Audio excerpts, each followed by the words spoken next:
কোনটি মোহাম্মদ এনামুল হকের রচনা? এখানে মোহাম্মদ এনামুল হকের রচনা হচ্ছে মনীষা মঞ্জুষা। পবিত্র শব্দের সন্ধিবিচ্ছেদ কোনটি? পবিত্র শব্দের সন্ধিবিচ্ছেদ হচ্ছে গ পু যোগ ইত্র। মেঘ শূন্য, মেঘ দ্বারা শূন্য, এটি কোন সমাস? মেঘ শূন্য, মেঘ দ্বারা শূন্য, এটি হচ্ছে তৎপুরুষ সমাস। তার টাকা আছে কিন্তু তিনি দান করেন না, কোন ধরনের বাক্য এটি? এটি একটি যৌগিক বাক্য। কোন বানানটি শুদ্ধ? এখানে রীতিনীতি শব্দের শুদ্ধ বানানটি হচ্ছে ক রীতিনীতি।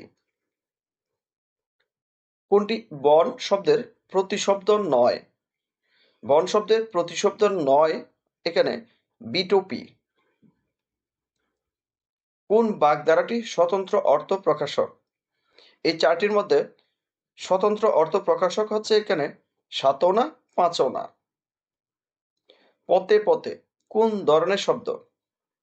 পথে পথে এই শব্দটি হচ্ছে দ্বিরুক্ত শব্দ। যারা শিক্ষক নিবন্ধন পরীক্ষার সম্পূর্ণ সাজেশনটি গণিতের সমাধান সহ নিতে চান তারা উপরে দেওয়া নাম্বারে হোয়াটসঅ্যাপ করুন। ধন্যবাদ।